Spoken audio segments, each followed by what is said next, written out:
Dirk Nowitzki, man. Hey, we about to figure out how good he was. We about to bring it back to Dirk. You feel me? Like, comment, subscribe. I want to see more videos like this, man, where we react to old players, new players. You know what I'm saying? So, hey, let me know. He was a 14-time All-Star. He won 1 NBA title, and he scored 31,560 points, the 6th best mark ever. Here's the career retrospective of Dirk Nowitzki, his weird basketball upbringing, his early NBA struggles, and the story of the greatest loyalty in NBA history. Dirk Nowitzki. Road to the NBA, Holger, ballet, saxophone, and basketball. Holger, ballet. When someone mentions Dirk Nowitzki and his successful NBA career, one man has to be mentioned as well. It's not his father, it's not Mark Cuban, or any of his teammates. His name is Holger Geschwindner, and he was to Dirk what Mr. Miyagi was to the Karate Kid. Ah, Mr. Miyagi. So Dirk had a Mr. Miyagi. What Yoda was to Luke Skywalker, and what Mickey was to Rocky Balboa. Holger was the captain of the German basketball team at the 1972 Olympics, and in 1993, at the age of 48, he was competing in the 3rd German League for fun. While he was waiting for his game to start, Holger watched a youth basketball game, and that's when he first noticed a tall, skinny, and blonde kid who didn't have much technique, but had an innate ability to find spots on the floor where he could be effective. Holger approached him, and 3 weeks later, he and Dirk started practicing together every day. And if you had to choose one word to describe those practices, that word would be weird. Nowitzki started shooting with his left leg raised, and then his right. He shot free throws, threes, and bank shots with his right and left hand. Dirk learned to play the guitar to improve the strength and rhythm of his fingers. What? He learned to dance the waltz and ballet to improve his footwork, and played the saxophone to boost his sense of improvisation. Because Holger studied mathematics and physics, he made a formula for the ideal jump shot for Dirk: his height, length of his Hold on, he was in the lab creating a jump shot for Dirk. Bro, you can go in the lab and create jump shots, bro, to use in real life? Oh man, he was before his time, huh?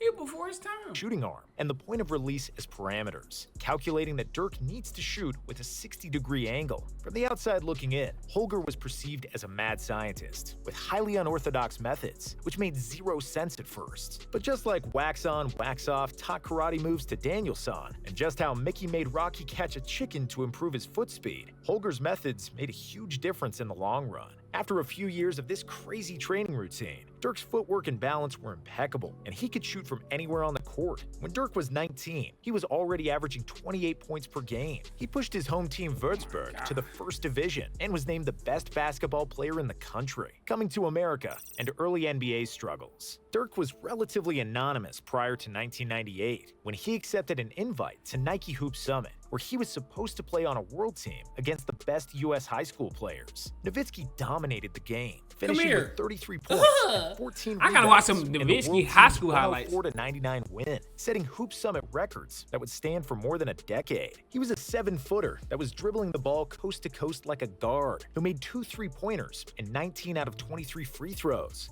Nobody could stop him. And about 19 out of 23 free throws.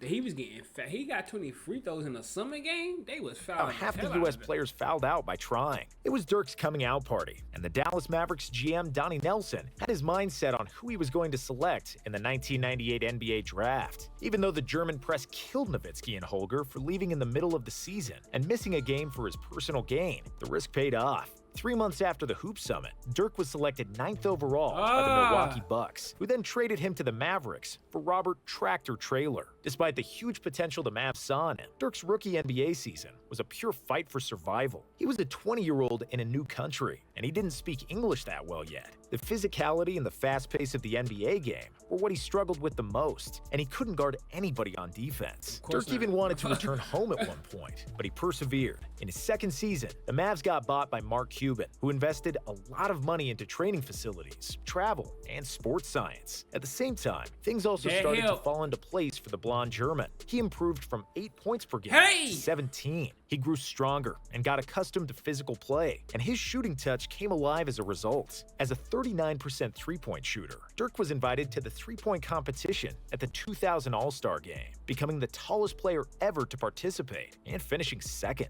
Nowitzki also finished as runner-up for the Most Improved Player Award behind Jalen Rose, which marked the beginning of a new era for the Mavericks. Big 3 era, and getting close to the top. Big Three is a phrase you often hear in the NBA. The Mavs also had theirs in the early 2000s with Nowitzki, small forward Michael Finley, and Steve Nash, who was Dirk's best friend. Dirk established himself as a true superstar in 2001, which was the first of his 11 consecutive All-Star years, and 11 consecutive years that the Mavs would clinch a playoff spot. Dallas had the best offense in the league for 3 years in a row in 2002. Dirk was catching bodies when he was younger. I'm talking about bodies. Until 2004, and they could score against anybody. But in the postseason, a lack of defensive presence always made them hit a wall. It was either the Spurs or the Kings, with better defense, better centers, or simply more luck. In 2005, Cuban was reluctant to offer more than $9 million per year for Steve Nash, who returned to Phoenix. Ironically, it was Nash and the Suns who then ousted the Mavs out of the 2005 playoffs, which caused another roster overhaul. Damn. Steve Nash, that guy. We did a video on Steve Nash. I want to see a video on Steve Nash. Go watch it. But Steve Nash was that guy. NBA Finals. With the new coach Avery Johnson, the Mavs made great strides on defense in 2006, especially in the pick and roll, which was always Dirk's Achilles heel. Dirk won the three-point contest in the All-Star. Oh, he won a three-point contest? That nigga Dirk won that three? I didn't know that. Nah, that's crazy.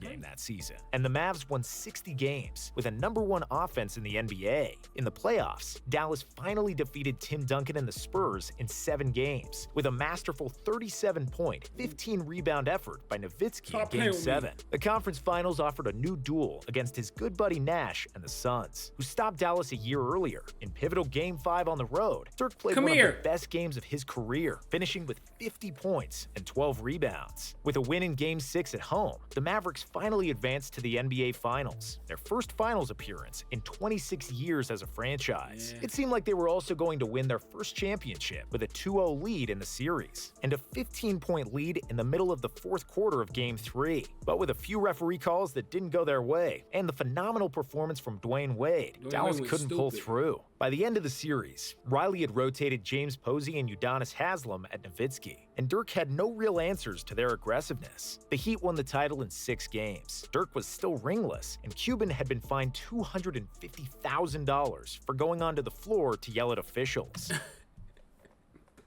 Hey, boy, Cuban wasn't going Continued excellence and playoff disappointments.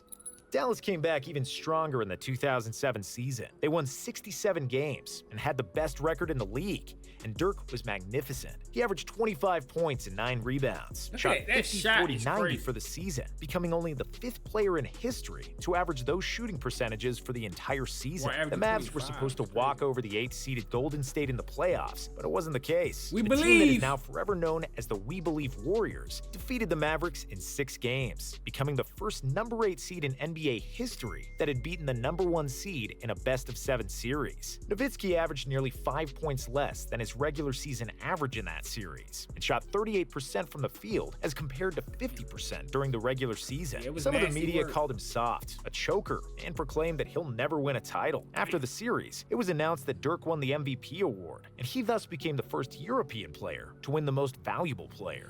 The first of many. Dirk started off, bro. Dirk is the foundation that Luka, Jokic, all these European players follow, bro. They follow Dirk's footsteps, man. However, Dirk was in a sour mood, and he later called this the lowest point of his career. Holger then took him on a 5-week trip to Australia and New Zealand, and they lived in wildlife, in tents, with no contact with the outside world or the NBA. Dirk recovered and bounced back, and in the next 3 years, he and the Mavericks kept trucking away, each time winning more than 50 games in the regular season, with Dirk making his usual All-Star and All-NBA teams. But the playoff success eluded them, and they couldn't get past the first or second round. Championship season. Before the 2010-2011 season, almost nobody saw the Mavericks as the title contenders. Dirk was 32, Jason Terry was 33, and Jason Kidd was 37 years old. They only added Tyson Chandler to the existing team, but everyone believed that they were supposed to be good enough to make the playoffs and then fizzle out in the first or second round like usual. But suddenly, it all started to click. Tyson Chandler held the entire defense, Jason Kidd controlled the pace, and Dirk couldn't miss a shot. The Mavs won the first round against Portland in 6 games. Then they swept Kobe and the Lakers, Which is who were the crazy. defending champions. In Game 1 of the conference finals against the Thunder, Nowitzki scored 48 points. Which is it, bro? I remember this game. You know, I know I'm an OKC fan. I remember when he dropped 48 against us. Bro, I don't know how that nigga dropped 48. Set an NBA record of 24 consecutive free throws made in a game and a record for... Bro, the fact that the referees gave this man 30 free throws, bro. Bro, the referee should have been fine after this game. Most free throws in a game They without was a betting miss. on this game, They would bro. defeat Durant, They Westbrook, and betting Harden on this in game. 5 games and secure another finals duel with the Miami Heat, where they were a heavy underdog in the finals against LeBron James, Dwayne Wade, and Chris Bosh. But even though the Heat had more superstars, the Mavs had a more balanced team. They also had Dirk, who played the best and the most clutch basketball of his career. swear to In Game God. 2, Dirk scored the final 9 points for the Mavs and led a Dallas rally from an 88-73 fourth-quarter deficit, making a left-handed driving layup over Bosh to tie the series at 1 apiece. Despite having the flu in Game 4, and in a true Jordan-esque manner, Nowitzki persevered and hit the winning basket to tie the series Bucket. at 2-2. Dallas went on to win the next 2 games, with incredible performances from the entire team. But it was Nowitzki who pulled the most when it was the most important, and he deservedly won the Finals MVP. Thanks. Dirk averaged 10.5 points in the fourth quarter of that series. In 4 playoff series in 2011, Nowitzki averaged 28 points per game, with 46% shooting from 3 Bop. and Ooh. an incredible 94% from the free throw He wasn't missing, son. He wasn't missing, bro. line, where it No. seemed like he couldn't miss. He wasn't His missing legendary those two one-legged fadeaway finally got recognition as one of the deadliest offensive moves in NBA history, and Nowitzki was finally crowned and got the praise he deserved for all his hard work. Post-championship years and legacy.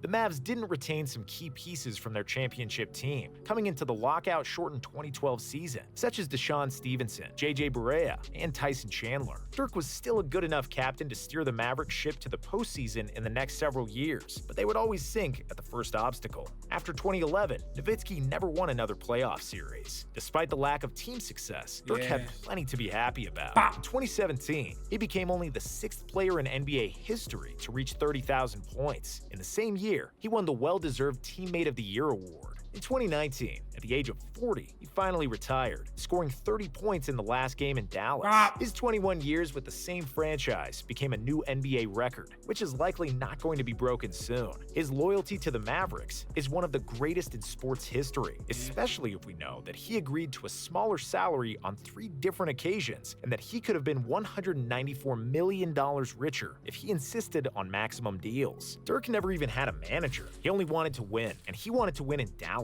That is why his career is special, and that is why his only title is special. Luka Doncic and Nikola Jokic are more talented. Giannis is infinitely more athletic, and Tony Parker has won more rings. But Dirk Nowitzki is still the best European player ever, and one of the best power forwards to play the game. Is he? A pioneer who played a brand of basketball I ain't gonna lie. 15 years ahead of his time. Is he the best? Hey, is Dirk Nowitzki the best of all time? Is Dirk Nowitzki the best European of all time? That's tough. That is tough. That is tough. I'm not even gonna lie to you, but for right now, I gotta give it to Jokic.